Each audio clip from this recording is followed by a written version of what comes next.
An anthology on the bad, the short-lived, and the forgotten shows and events in television history. You are listening to It Was a Thing on TV. On this week's Super Train Mystery, Hail to the Chief. Two dwarfs and a magician replace a presidential candidate with a double so real, even his wife can't tell. Episode 517, submission number 475. Dr. Doctor. Dr. Doctor aired on CBS from June 12th of 1989 to July 6th of 1991 for 40 episodes, one of which went unaired. That's 2.5 crock blocks. That's a lot of crock blocks. Unfortunately, if we play this, we're going to get a YouTube strike, so you're not going to get the theme song on YouTube. You'll get it on the Podbean feed, but if you listen to this on YouTube, you're missing the song Good Lovin'. Oh, it's a classic by the Young Rascals. So those of you listening through a Podbean feed or regular podcast app, you'll hear it. YouTube, use your imagination. 2 weeks ago, we talked about Matt Frewer. Specifically in episode 513, we talked about his basically rise to fame and his somewhat like 15 minutes of fame. It's more like 3 years of fame when he was Max Headroom. But what's a man to do when it's now the end of the 80s? Max Headroom was a phase. The TV show didn't last all that long. And New Coke lasted even less than as long as Max Headroom, the TV show. Time to diversify. Time to find a new way to make yourself a star. And that takes us to this show, Dr. Doctor.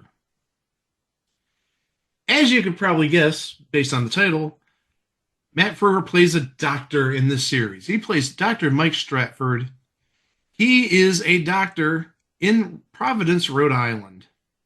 And this series is basically just a general comedy that goes through the hilarity that ensues at this medical center.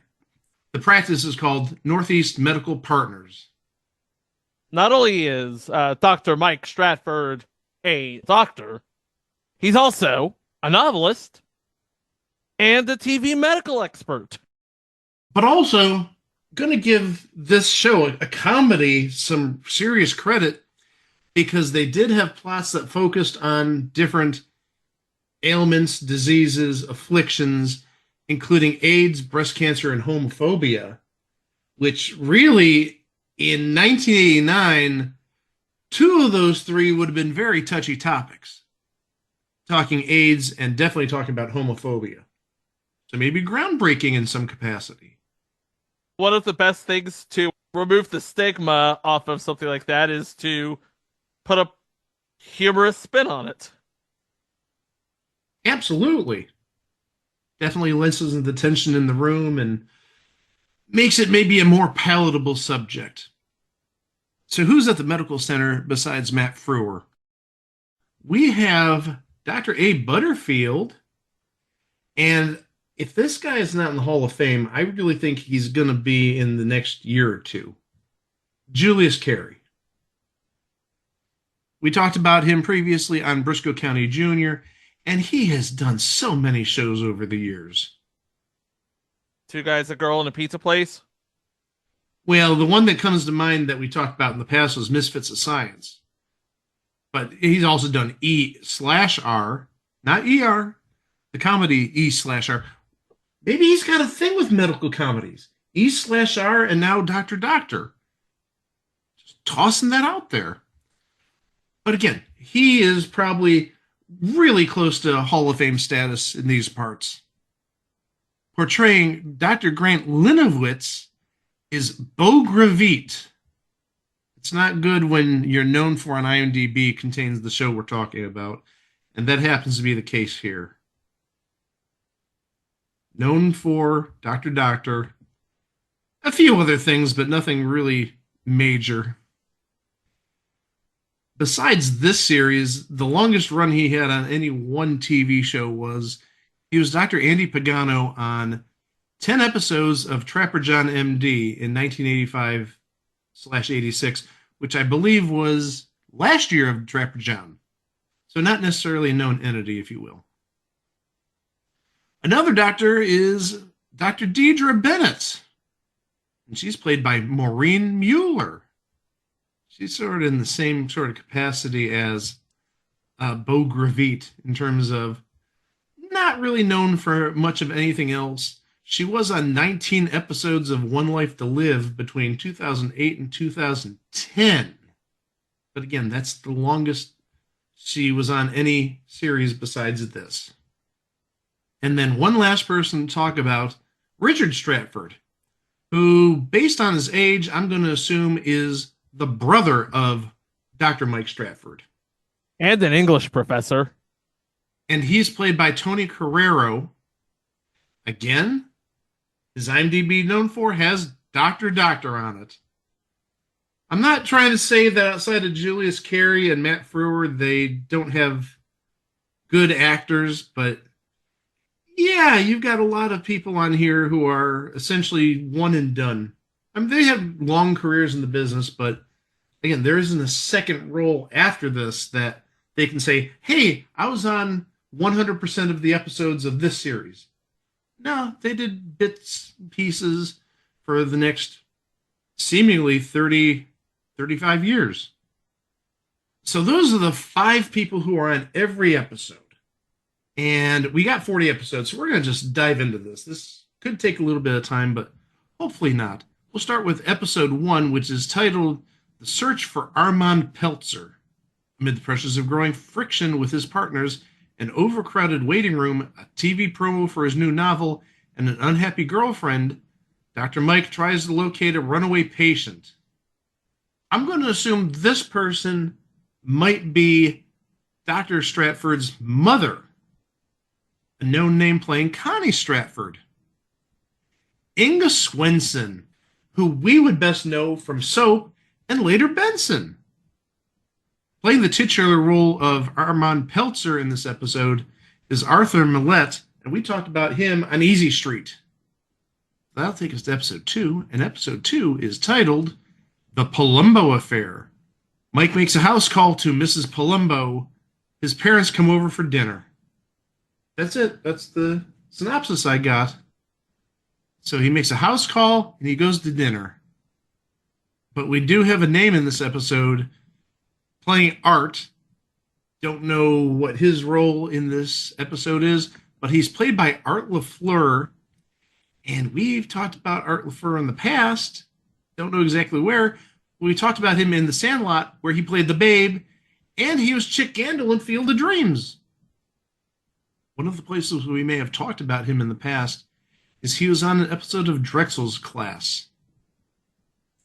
But I'm sure we've talked about him in other places besides that. Episode 3 is titled Running on MD. MD. Medical doctor, not empty. Mike is trying to start his own practice and his mother is having a party for his book. There's a book review in Playboy. Woo! I didn't know that Playboy does book reviews. I go there to look at the book reviews. Yeah, that's right. The book reviews. Right. Yeah, it's one of the articles that you read in Playboy. In between of the pages where there's pictures of women's, hey, did you know Tim Stack is in this episode playing Sam? That's right. It was a thing on TV Hall of Famer Timothy Stack. Television's Timothy Stack. Friend of the podcast, Timothy Stack. This is just like padding his resume at this point. Where have we talked about him? We talked about him everywhere, it seems. I mean, we talked about him on Son of the Beach. We talked about him as Dick Dietrich on Nightstand. We talked about him on Let's Get Personal, that pilot that Chuck Woolery did back in like 82, where he was one of the actors. His resume is just like growing every like couple of months around here.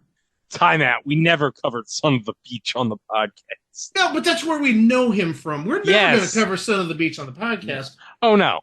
It's just where we know him from. Parker Lewis, anybody? Yeah. But still, friend of the podcast, legend around these parts. And probably pretty overall nice guy. Timothy Stack. Episode 4, oh my gosh. For some reason, I think this is going to be a running gag. So we had Running on MD last episode. This time we have the MD Nest Syndrome. Mike is at home where his landlord, Mr. Kim, has a heart attack. Mr. Kim insists on negotiating a deal to sell the house. I hope there's no more of these MD puns in the titles, but I'm sure there'll be more. So Timothy Stack returns as Sam. Playing Mr. Kim in this episode is Ernest Harada. Looks like he did voices in the Addams Family animated series from 1992. And Bill and Ted's Excellent Adventures. The animated series, not the live action series. Yeah, screw the live action series. Ernest Harada was in Hulk Hogan's Rock and Wrestling, where he played Mr. Fuji. Oh, what a stretch. He played Mr. Fuji. That's not a stereotypical Asian role. Jeez. No. But you know what? Now you made me want to watch Fuji Vice again. So our job is done here. Good. Fuji Vice. Oh my gosh. But also there's another part of that. There's also Fuji General, where they had Mr. Fuji and Don Morocco Oh, God. as people on General Hospital. Oh, And my it's God. hilarious, too. Oh, dear. I need to find that one day.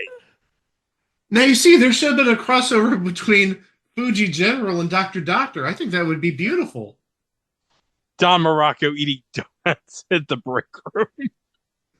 Fuji General. Oh my gosh.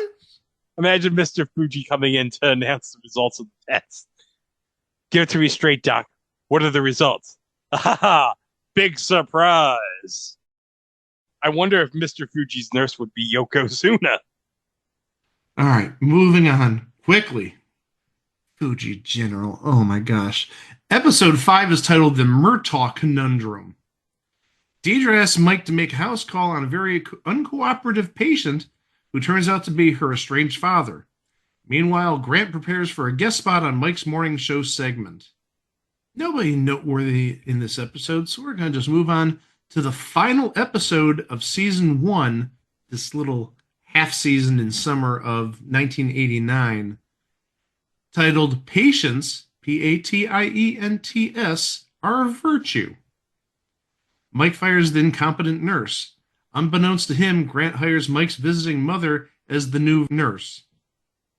Inga Swenson returns as Connie Stratford. So, Inga Swenson's going to be the new nurse, it seems. Hello, nurse. Oh, no. Now, the thing is, I know she was like a good character in Benson, but I think she played an evil character on Soap. So it's like I don't want evil Inga Swenson doing anything to me in the hospital.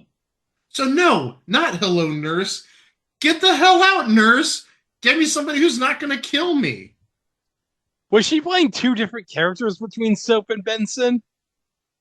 Yes, they're two different characters. It was not a crossover from when Benson spun off of Soap. No, they were two totally separate people. I'm guessing Whit Taylor Harris liked what they saw in Inga Swenson and decided to bring her to Benson. I am going to mention the name of one person because I'm going to guess this is Dr. Mike Stratford's dad, Dr. Harold Stratford, played by Dakin Matthews. Gosh, that name sounds familiar. We had to have talked about him sometime in the past. Drexel's class. Everything's going back to Drexel's class this episode. So that's the end of season 1. 6 episodes. Obviously, for a summer show, must have had good ratings because the second season started in November of 1989. So it didn't debut on the fall release schedule. Sounds like it's a replacement show for the first show that bombed on CBS in the 89-90 season. So moving on to season 2, Episode 1 is titled Pediatrics. Pediatricks. Pediatrics. Abe reluctantly allows Mike to babysit while he takes his wife out for their anniversary. He's not happy with what Mike teaches his kid. On this episode, because we're in the beginning of season 2 now, Audrey Neenan, who was recurring beforehand, playing Nurse Faye Barilski, the oversexed head nurse at the practice, is added on as a regular character. She's more of a Broadway actress, but she's been in 26 episodes of not necessarily the news from 82 to 85. Did she produce any Schniglets? Sniglets? No, that was all Rich Hall. Reprising their roles as Dr. Harold Stratford and Connie Stratford, again, are Dakin Matthews and Inga Swenson, respectively. But playing Abe Butterfield's son is Marlon Taylor. The best thing I can find for him is he was on the miniseries It in 1990, where he played Mike Hanlon. Take a look at the writer and director, guys. It was written by Paul Attanasio, award-nominated writer for Quiz Show and Donnie Brasco, and it was directed by Michael Lembeck of One Day at a Time fame. And 2 weeks of Match Game Hollywood Squares, just saying. Episode 2 is titled Member of the Club. Grant is offered membership to an exclusive golf club. He invites Abe, and when he arrives, they give him the cold shoulder. Abe tells Grant that they're racist, but he points, if they were, why would they make him a member since he's Jewish? Good point. Several names, and I'm going to assume this is a couple who are members of the golf club. Call it a hunch. We have Hoey Babcock and Khaki Babcock. Hoey and Khaki. Those are two very interesting names. Hoey Babcock was played by Robert Culp from I Spy, and Khaki Babcock was played by Kit McDonough, who we've talked about numerous times. Probably her biggest role was on Teachers Only. And hey, speaking of writers like you did last episode, television's Timothy Stack wrote this episode. Episode 3 is titled Smooth Operator.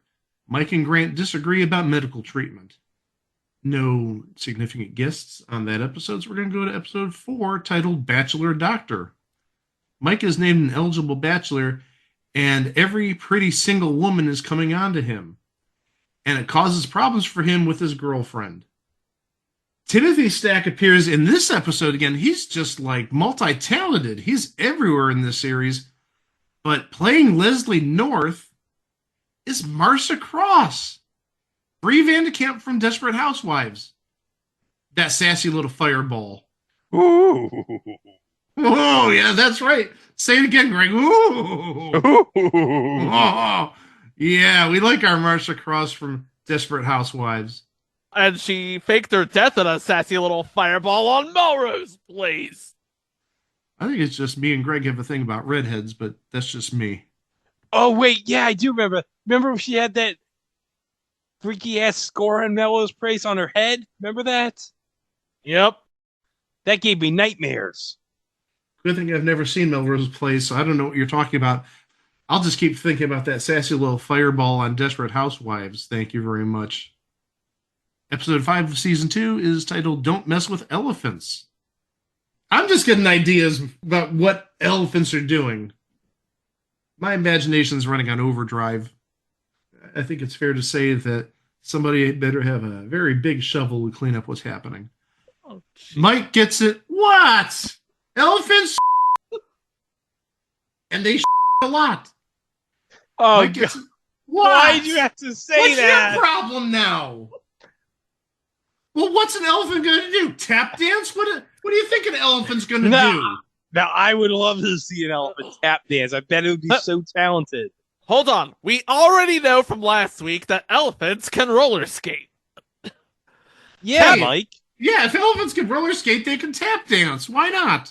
Exactly. And they can over the place too. Why do you have to saying. I do not want to think about animals defecating on this podcast. You are dirty. I do not want to think about that, Mike. Okay, let's just bring it out right now. You know, in the history of the Macy's Thanksgiving Day Parade, a horse had to have crapped during the parade somewhere. I've marched enough parades when I was in high school to see this big pile of horse crap right in the middle of the way, and I've got to dodge it at the last second. Animals are going to All this talk about elephants, and there isn't a damn elephant in this episode. There is Oh, yeah, we want to talk about this episode, don't we? Mike gets in way over his head when he saves the life of a beautiful award-winning photographer and soon falls for her advances. Meanwhile, Abe endures Grant's medical advice when the partnership insurance physicals come due. Okay, you know what? I think I get the symbolism of the elephants here. Since we're talking about Mike getting in way over his head, there's got to be an elephant in the room. Does that make more sense than an elephant taking a crap in the hospital? I'm doing the research, and the photographer is played by a lady by the name of Amanda Hillwood, who was in Max Headroom with Matt Frewer. So a bit of a reunion of sorts. Not just a reunion of sorts. She's married to Matt Frewer. Oh, wait a minute. What? Did you even look at her IMDb page? She has been married to Matt Frewer since November 10th of 1984. Well, that would explain the chemistry then. Episode 6 is titled Torch Song Cardiology. Mike's gay brother Richard, an English professor, gives some much-needed help to Grant in writing a speech. In the process, they become fast friends, leading some to wonder about the nature of their relationship. Meanwhile, Mike, Abe, and Deidre have trouble resisting a medical salesman's pitch. So there's the homophobia statement I made earlier. So there's one issue tackled. We're going to move on to episode 7 in season 2, which is titled Odd Man In. College mate Peter Balkovsky is coming for a visit. The gang recalls Mike's first encounter with Peter during an eventful study session. So playing Peter Balkovsky in this episode is Lonnie Price. He's been in a couple of things. He played a character in the movie Dirty Dancing, not the TV series, so we don't get to mention McLean Stevenson here. But actually, since we just mentioned Marcia Cross, he was a director of 5 episodes of Desperate Housewives in the 2010-2011 season. Wait, and he was director of the Jack and Triumph show. What? You heard me. He was a director on the Jack and Triumph show, Greg. Oh, I love the Jack and Triumph show. Oh, that was hilarious. Triumph and Jack McBrayer are together. On Adult Swim. Beautiful. Not the only time he's worked with a puppet, guys. Oh, what's the other time? He was also in The Muppets Take Manhattan. Oh. And as we all know, Gregory Hines found out about Kermit giving Jenny the Huggies. Episode 8 is titled Accentuate the Positive. Mike can't understand Deidre's extremely negative reaction upon learning that her patient, Wake Up Providence host Hugh Persons, is HIV positive, until she confesses her fear that she may also be infected. Again, this is a very hot button topic issue, and really I think that stigma sort of stuck around until Magic Johnson announced that he had HIV. I think it was around 1993, 92, 93. 91. Was it 91? I thought I was out of high school when he announced he had HIV. Nope, 91, 92 season, right before it. Well, I remember it was right before the season, but I thought it was 92 or 93. Okay. But still a very serious topic. Handled, I'm sure, in a very serious and delicate way. Hugh Persons is a co-worker of Mike's on the TV show. He is a recurring character played by Brian George, who went on to voice Alfred in the DCU. That would be the DC animated universe. Not the DCU of now with James Gunn. Looking at his picture, he looks awfully familiar, and actually, I think I see where I recognize him from. He played Dr. V.M. Kuthrapali on The Big Bang Theory, 16 episodes. So that would make him Raj Kuthrapali's dad. Because, yeah, I remember Raj used to Skype or Zoom back home to where his parents were. Yeah, I remember that now. That's why he looked so familiar. And he did 16. Oh, he did a crack block of episodes. 16 episodes of Big Bang Theory. So definitely somebody known there, or at least known to me. I love that now we're establishing crack blocks on other popular shows. 16 is equivalent to a crack block. So, yes, I'm going to take full advantage of that. Episode 9 is titled Doctors and Other Strangers. Abe is in the doghouse. His wife Gail is hiding a secret with Mike. Deirdre goes to the wild side and finds unwanted attention. Episode 10 is titled Family Affair. Oh gosh, if Buffy and Jody are in this episode and Mrs. Beasley, I'm leaving. Mrs. Beasley needs her appendix removed. What if Marlon Brando's Mr. French showed up? Buffy, Jody, this stupid doll doesn't need her appendix removed. But it's an inflamed appendix. She needs it removed. Shut up. It's just a stupid little doll. Something like that, Greg? Yeah. Abe has recruited a reluctant Deirdre into a softball tournament. Mike takes Grant to a dinner with his estranged Aunt Laura. Then Laura and Grant start getting serious. Playing Laura, Susan Sullivan. Episode 11 is titled Fetal Attraction. Oh my gosh, Fetal Attraction, really? Why? That's what I'm saying.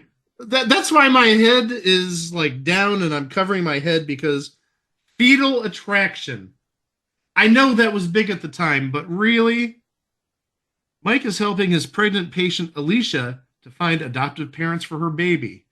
Deidre is angry that her married boyfriend Steve is cheating on her, not with his wife, but with a new girlfriend. We got Brian George appearing again as Hugh Persons. Episode 12 is titled The Love Game. Mike is dating Barbara, who is working on her divorce. He hates that Deidre is still dating the married Steve, only to be shocked by a crazy coincidence. I wonder if the crazy coincidence involves this character named Barbara, played by Robin Riker.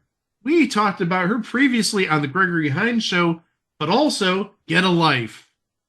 And Steve, who was in the last episode as well, is played by Kip Gilman, who was in 68 episodes of Nurses, which was good, but it was no wings. Now, guys, it was 217 episodes ago when I mentioned for the first time ever that I love Wings.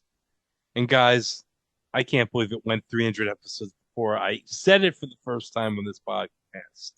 And you know what? I can't believe it either. But my question to you, Greg, is how do you feel about Nurses? Eh. I'm surprised we didn't hear anything about Tony Shalhoub, because we know that Wings made Tony Shalhoub's career. But also, earlier this week, as we're recording this, Tony Shalhoub was a response on Jeopardy regarding Emmy winners, because he won Emmys for both Bunk and for The Marvelous Mrs. Maisel, neither of which is titled Wings. That's a crime. It's a criminal shame that he did not win an Emmy for Wings. In fact, everyone in the cast should have gotten Emmys for Wings. I'm going to say it right now. Tim Daly should have won an Emmy. Steven Weber should have won an Emmy. Crystal Bernard should have won an Emmy. Could have taken that Emmy to see Rent. I want to see Rent. The Broken Blimp should have won an Emmy, for heaven's sakes. Going very quickly to episode 13, which is titled No Free Lunch. When a doctor appears on the show to peddle a new plan he invented, Mike says it's just a fad and not effective.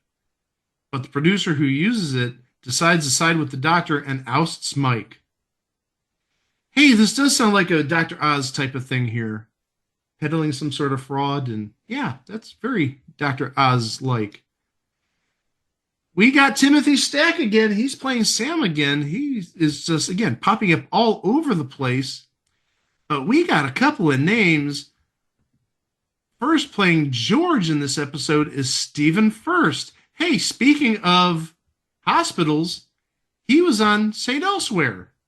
But also, we talked about him on Delta House. He played Flounder.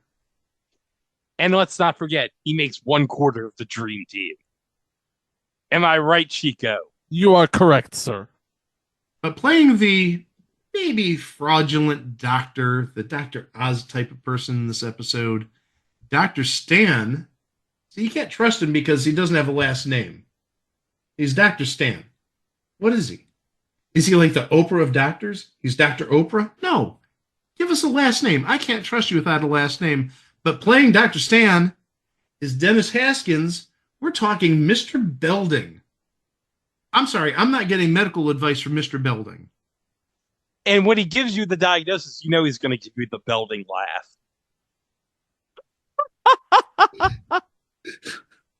But wait, Dennis Haskins was in one of the early seasons of It's Always Sunny in Philadelphia. This must have been before he started touring minor league baseball parks. Oh, jeez. Definitely. I haven't seen him come to a park around here, but dang it, if he does, you know I'm going. Episode 14 in season 2 is titled The Night of the Iguanal, not Night of the Iguana. Mike develops a hernia after... I can't... He develops a hernia. I'm done. So as I was saying, Mike develops a hernia after doing an exercise demonstration with Pia on the morning TV show. He needs surgery, but is afraid to get it. Oh, my God. This reminds me of on Seinfeld when Lloyd Bridges says Mr. Mendelbaum tried to lift the TV and he broke his back. The only thing missing was Matt Frewer saying, "It's go time." Inga Swenson returns in this episode as Connie Stratford, as Dr. Mike's mom. So it sounds like she's probably taking care of him during his little issue with his hernia. But we do have another person in this episode of note. Playing Lou Farkas is Phil Leeds. He's one of those people, when you look at him, it's like, I know who he is. I've seen him, but I can't place a face to necessarily one show. One show I remember him on was Ally McBeal. He was Judge Dennis Happy Boyle. And this would have been right before he died. He passed away in 1998, and he was credited in the 1997-1998 episodes. Oh, he was on 2 episodes of Wings back in 1996. We know, Greg, you love your Tony Shalhoub, and it made his career, etc., etc., etc. The other place, now that I look at his IMDb that I remember him from, is he was on 5 episodes of Night Court, but specifically, there was one episode where he played God Number 2. That's all I need to say is God Number 2. What about God Number 1? What happened to God Number 1? It's Night Court. Maybe God Number 1 was the plaintiff and God Number 2 is the defendant. But actually, since I see what episode it is one of the classic Night Court episodes, A Day in the Life. Not the second one, the first one. Absolutely hilarious. Now God will take a look to see what happened to God Number 1. Thank you, Greg. Watch God Number 1 is actually like the more popular of the 2 people, which sort of goes against our little theory about the number 2s being more popular. Oh, God Number 1 was Ray Burke. We've talked about Ray Burke in the past. Oh, yeah, Dr. Papsmear on the Naked Gun 33 1/3 and Naked Gun 2 1/2. We talked about him. We brought up Dr. Papsmear at least on one occasion. I think we talked about Ray Burke when we talked about the Adventures of Briscoe County Jr., because he was on an episode of that. But also, since we're talking about number 1s and number 2s and whatnot, and number 2s are more famous, I started watching Sledgehammer today in preparation for Money in the Bank in late February. And believe it or not, playing terrorist number 3, not 1, not 2, terrorist number 3 was a young Larry Wilmore. Wow. Ooh. With hair and not overly fat. He was actually like, I don't want to say decent looking, but yeah, he wasn't sort of pudgy and bald. I can't picture Larry Wilmore with hair. Trust me, it took me a little while too, but it's like, yeah, that's Larry Wilmore. He's got the height. It, like I said, didn't have the girth and obviously had the hair, but yeah, he was terrorist number 3 on the premiere episode of Sledgehammer. Go figure. All right, enough talking about terrorist number 3 and stripper number 2 and whatnot. Let's move on to the next episode, which is titled Who's Zoomin' Who? This is episode 15 of season 2. And this is actually the season finale. Who's Zoomin' Who? Popular song back in that time. Aretha Franklin. Abe is angry at Deidre after she sold him a lemon of a car. Grant brings in his date, Dr. Rose Hulse. Mike starts dating Rose before Grant breaks up with her. So that takes us to the end of season 2. And I do have some ratings numbers here for season 2. I don't have any for season 1, but season 2, I do have some numbers. And obviously the numbers do justify a third season.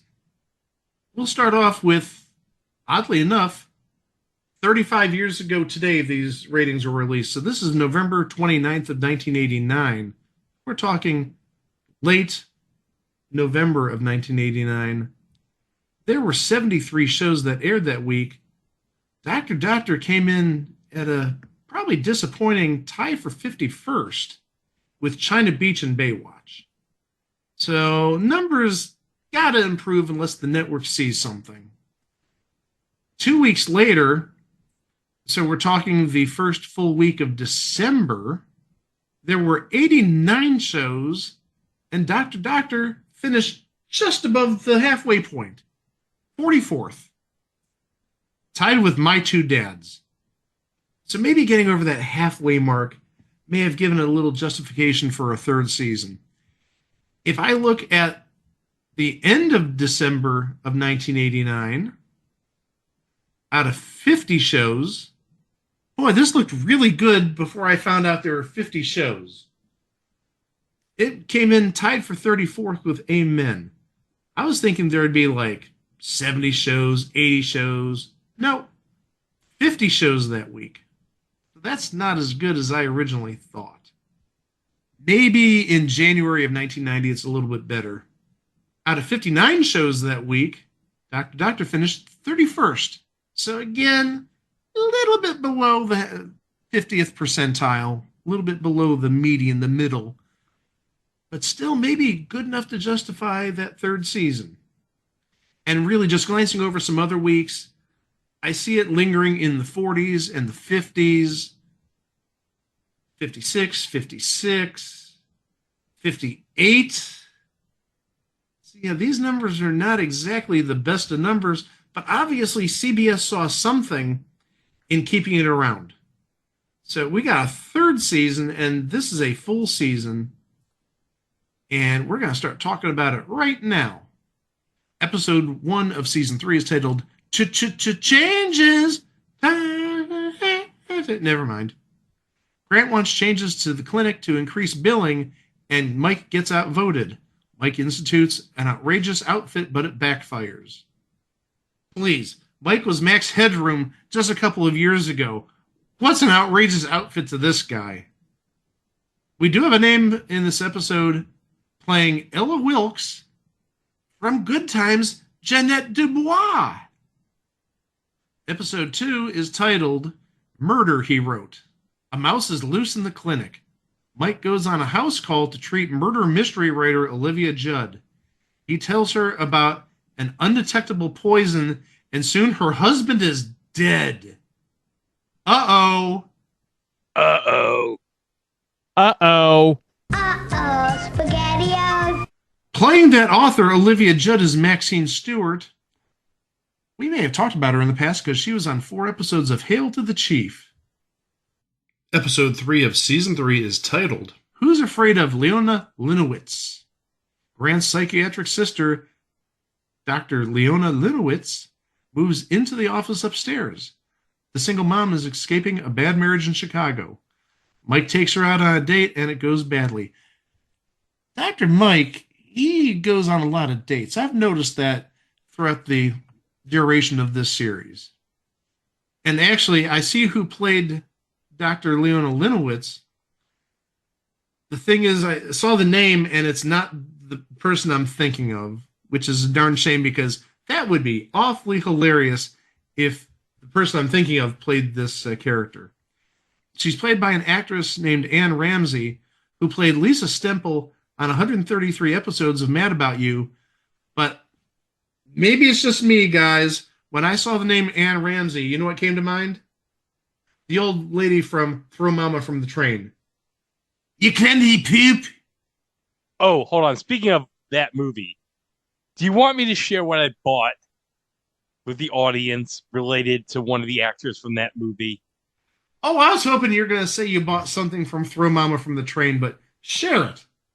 Yeah, I bought the Ashes of Anne Ramsey. No. You bought the Ashes of Anne Ramsey. Holy crap, that's dark. I got the complete series of Taxi on DVD. It was $22 on sale on Black Friday on Amazon. So you're talking a little bit over $4 per season. That is not half bad. And you're not going to believe this, guys, but I made 3 amazing discoveries while watching some episodes. What? Yes. But I'm going to sprinkle them out. I'm not going to do it now, but I will sprinkle them out. Sneaky, sneaky. Ooh, it's still $21.99 as I see this. I'm tempted. I don't know if I'd ever watch it, but I'm tempted. I don't watch Taxi all that much, unfortunately. I think it airs on Catchy Comedy at some too late for Mike hour. Well, if we ever do the Our Favorite Episodes idea that we've been pitching for a long time now, I have an episode of Taxi I'd like to cover. Episode 4 in Season 3 is titled Making Mr. Right. Deirdre is going away for the weekend with wrong number Kevin. He turns out to be a rich guy, and he invites the gang to ride his private plane. The problem is that Deirdre's bad luck with men continues. Everybody's got bad luck with relationships in this series. Dr. Mike, and now Deirdre. That will take us to episode 5, which is The Terminator. Oh, great. Who let Arnold Schwarzenegger in the hospital? No. I'm sorry. Now I just thought of the perfect way that Arnold Schwarzenegger ties in with this series. He goes to the hospital, and doctor says, hey, we did a scan of your head, and it looks like you have a tumor. And he says, it's not a tumor. I love it. That works out so beautifully. Wait, hold on. Leona Helmsley is the Terminator? No. I'm laughing because I'm thinking the Terminator has a tumor. Leona hires Charles to manage the clinic. None of the partners like him. Leona loathes to fire people and gives Mike the job. Richard falls for the guy, and Mike cannot fire him. Also, he's rumored to be a psycho. First and foremost, Anne Ramsey, not Throw Mama from the Train, Ams Ramsey, is back as Dr. Leona Linowitz. But second, if you want a psycho, I think given what we know about this guy, this is a perfect psycho. Charles Rocket. Well, now that makes sense. He's in the hospital because he wants to know who the shot him. Am I right, Greg? Sure. I'm glad I convinced you, Greg. But hey, directing this episode, he's everywhere, it seems. Jamie Widows. He'll be in like 50 shows by the time we're said and done with this podcast. He may supplant McLean Stevenson as the figurehead for this podcast. Just saying. And think about it. We still haven't done Charles in Charge Season 1. Episode 6 is titled Providence. Grant begins an office romance with the new receptionist who's half his age. Oh, great. Now Grant's got sort of like wandering eyes. Dr. Mike dates everybody. The last episode we had Deidre dating, and now we've got Grant dating. Dating somebody half his age. Good heavens. And we don't have a name for the person who played that half his age secretary, so we're going to just move on to episode 7, which is titled, and again, Another title which stirred up some controversy back in the late 80s, early 90s, The Last Temptation of Mike. Richard convinces Mike to start a book club. To Mike's dismay, Richard has invited Leona to the club. Nobody likes her. This is another episode directed by Jamie Widows. So again, he's just padding his resume at this point. Episode 8 is titled Ice Follies. Grant is doing hand modeling. Mike injures Abe's son Justin in a hockey accident. Justin is forced to miss the championship game. Good job, Mike. Marlon Taylor returns as Abe Butterfield's son Justin, but playing the coach, Mitch Pileggi, Walter Skinner on the X-Files. I know he's done more than that. That name rings a bell, Mitch Pileggi. He also hosted Magic's Biggest Secrets Finally Revealed. Oh, yeah. Fox used to run that all the time, and actually, just in the last couple of months, it started popping up on Reels. Because Reels doesn't care about movies anymore. They'll air any old thing. Episode 9 is titled The Young and the Hopeless. Mike catches Grant with the young new receptionist, Katie Benson. The other partners disapprove and Mike fires her. I think Mike is just jealous that Grant got her first instead of him. Playing that receptionist, Katie Benson, is Brooke Thies. Or Brooke Tice. Or Brooke Thies. Brooke somebody. But the thing we would know her for, she played Wendy Lubbock on Just the 10 of Us. See, now I know who she is, and it's like, yeah, I can now see why Grant and Mike may be fighting over this young lady. Episode 10 is titled Good Doc, Bad Doc. Abe and Gail need help. Mike is getting sued by a patient's niece. We have a name in this episode playing Mr. Lohman, and Mr. Lohman is played by Michael Berger, the host of Match Game back in 1998. Episode 11, oh my gosh, another one of these titles. Malpractice makes imperfect. Abe is retaking his test. Mike is confronted on his TV show by the opposing lawyer. The lawsuit goes badly and he is visited by a ghost. Oh great, so now this is suddenly turning into A Christmas Carol. This is part 2 of a 3-part story arc. And also, taking a look at the date this aired, it did air the second of the 3 episodes, aired December 6th of 1990, so it would definitely be timely if we're making a comparison to A Christmas Carol. And actually, taking a look at the cast listing, again, I don't want to make a connection to A Christmas Carol, but there's a character in here named Tiny Boy. Not Tiny Tim, Tiny Boy. He would have been 8 years old at the time, so maybe that's why he's called Tiny Boy. And there's another one named Mrs. Cratchit. Okay, I think now we see that this really is sort of a takeoff on A Christmas Carol. Next up is the 3rd episode in this 3-episode story arc. Episode 12 is titled Somewhere in the Berkshires. Mike quits medicine and the TV show. He retreats to a cabin in the Berkshires. His isolation is short-lived. The remaining partners begin the search for a replacement.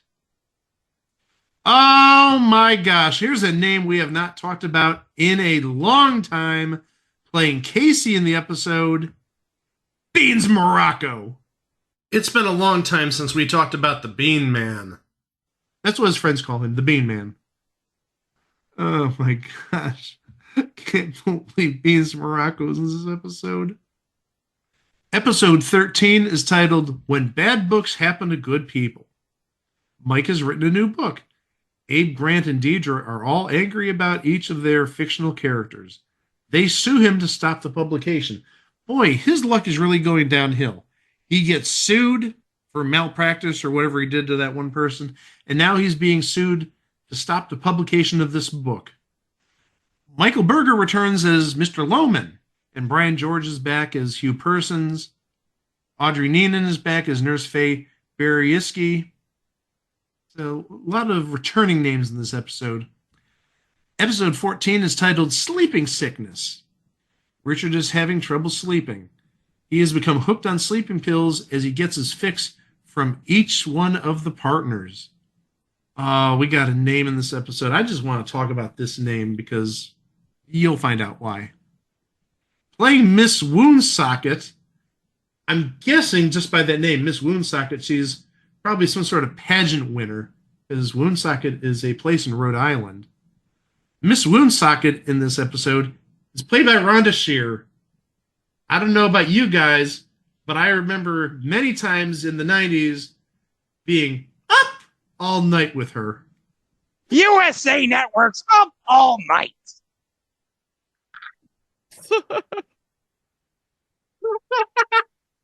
I'm sorry, she was the better of the two hosts. Sorry, Gilbert. I remember spending many nights being up all night with Rhonda Shear. Oh, I certainly spent many nights up all night. No, stay, Alan. I want to hear your stories about Rhonda Shear. I didn't have any stories around this year. I was just staying up all night to watch Up All Night with her and Gilbert. Yeah, we know you're watching, whatever movie was on that night. Bikini Ski Club or whatever. Oh, Bikini Ski Club. Ooh. Is that one of your favorites, Alan?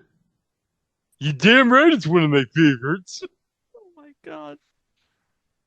Okay, I made that up, but if there's actually a movie called... No, I can't look for Bikini Ski Club because I don't want to be getting those types of results, and cookies last forever, it seems. So we'll just take your word for it. You saw Bikini Ski Club. And hey, directing this episode, why not? Jamie Widows again. Maybe he directed Bikini Ski Club. I don't know. Episode 15 is titled Anatomy of Love. Another love episode. Blech. Mike's ex, Jenna Lathrop, has returned. She left the Duke, and Mike quickly falls back under her spell. She invites Mike and the gang to her new photo exhibit. She gets Mike to sign the waiver, but there's a compromising photo that he missed. No name's a note, but we have another director of note in this episode. No, it's not Jamie Widows, but how about Peter Bonners from the Bob Newhart Show? Moving on to episode Crock Block. You notice that, Greg? I said we could replace Crock Block with 16, so it's not episode 16, it's episode Crock Block. Ha Episode 16 is titled Butterfields Are Free. Mike is setting up the old college room for Abe and Gail's anniversary. It even includes a script. Gail is not happy and Abe sleeps on the couch. Mike tries to surreptitiously set up the couple with Leona for a counseling session. There's a different actress playing Gail Butterfield in this episode. There is. And she's played by Vanessa Bell Calloway. She played in the original Coming to America, Amani Izzy. Episode 17 is titled Butterfield's Complaint. During poker night, Abe can't ignore his dissolving marriage. The gang sets him up with a date. Okay, I don't know how this person plays into this whole entire episode, but Daryl Strawberry is on this episode playing himself. What? This would have been just after he signed with the Dodgers.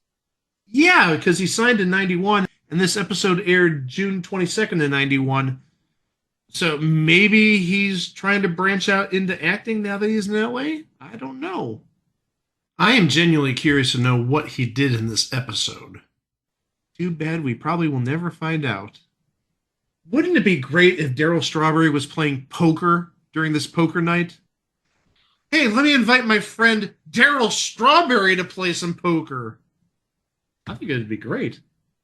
Who else was on the Dodgers in 91? Mike Scioscia would have been on the Dodgers. Yeah. And Earl Hershiser would have definitely been on the Dodgers. Fernando would have been on the Dodgers. 91. Would he have still been there? In 91? I think he was. I thought he was out of the league by 90, after 90 at least. Because I know he comes to the Phillies, and then he has that last stint with the Padres. If you believe Baseball Reference, and I don't see any reason why we would not, he actually played for the California Angels in 1991. 1990 was his last season with the Dodgers. Okay, so he pulled a reverse Ohtani without the gambling interpreter. And the MVPs and the 50-50 season, yes. Had to bring up the gambling interpreter. Okay. Oh, did you also hear that now the gambling interpreter supposedly stole like $250,000 of baseball cards from Otani? First off, I didn't know he collected baseball cards, but $250,000 in baseball cards he stole from Otani. That will take us to the penultimate episode titled Two Angry Men. Mike and Richard ask their father for money to fix the roof.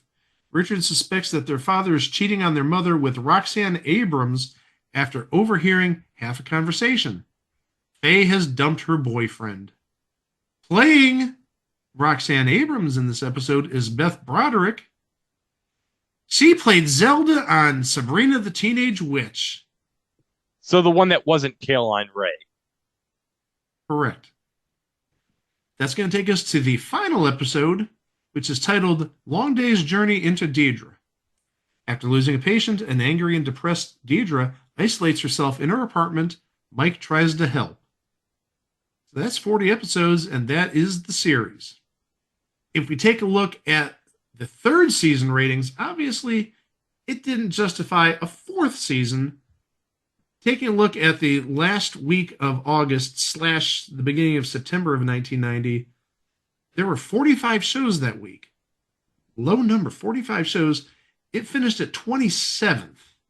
Still below the halfway point, so that's not a very good sign to start off with. If we look later into the season, I have a week here in late October of 1990. And out of 65 shows, Dr. Doctor finished 65th. It was the bottom rated show for that week. That's not good. Interestingly enough, taking a look at the ratings, tied for 60th, believe it or not, was Night Court. That's weird. A week later, talking late October / early November of 1990, out of 88 shows, Dr. Doctor finished 65th. So at this point, it's not looking really good. Oh, this is really bad. A week after that, out of 83 shows, Dr. Doctor finished 80th. The worst rated show on CBS that week. And it did better than 3 TV shows, one of which, oddly enough, is Cops, but it was early in Cops' life. And Life Stories on NBC, and then Good Grief on Fox. Needless to say, it's not looking terribly good for Dr. Doctor at this point. And again, just glancing at ratings for future weeks, it does not get much better. So obviously the ratings weren't there, and after 2.5 seasons, CBS decided, well, let's take this show off life support. If we take a look at the schedule, when it originally aired, that first season, those first 6 episodes, Dr. Doctor aired on Monday nights, and this is not a conventional time spot for a comedy. It aired at 10:30 p.m. Eastern, but admittedly, outside of 1 week link, this is a pretty strong lineup. You had summer reruns of Kate and Allie at 8. Then you have Heartland, which we talked about previously, at 8:30. Murphy Brown at 9, Designing Women at 9:30. Newhart at 10, and then Dr. Doctor at 10:30. What it would have gone up against is the final half hour of the ABC Monday Mystery Movie on ABC. And on NBC, it would have gone up against the final half hour of Monday Night Movie on NBC. So it went up against 2 movies. For season 2, starting in November of 1989, again, Dr. Doctor aired at 10:30s on Mondays. At this point, at least for fall, it went up against the last half hour of Monday Night Football, and no, you're not beating Monday Night Football. But it did go on a little bit of a hiatus in winter and spring of 1990, and it returned midsummer. So it didn't compete against football at that time. It did go up against the ABC Monday Night Movie on ABC. But on NBC, again, it went up against the last half hour of NBC's Monday Night Movie. And then finally, for the final season, Dr. Doctor was in a couple of different time spots. It aired at 8:30 on Wednesday nights for a while, and it aired at 9:30 on Thursday nights for a while. On Wednesday nights at 8:30 on ABC, you're not beating Growing Pains. I'm sorry. And then on NBC, I think even bigger, you're not beating the second half hour of Unsolved Mysteries. Hold on, Mike. What did you say that show couldn't beat? Unsolved Mysteries. No, before that. Growing Pains. That's right. Matt Frewer couldn't beat me. I hope you're proud of yourself, Alan. You killed a TV show. I am. On Thursday nights, though, it went up against the second half hour of Gabriel's Fire on ABC. And on NBC, it went up against a show that we talked about in the past, I do believe, Grand. It narrowly avoided going up against a little show called Seinfeld.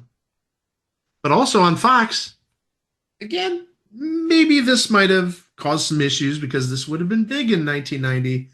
It would have gone up against the second half hour of Beverly Hills 90210. The show itself, it's been rerun in the past. Talking distant past. It hasn't been on TV in a while. I haven't seen it. And I don't see it on any sort of fast channel.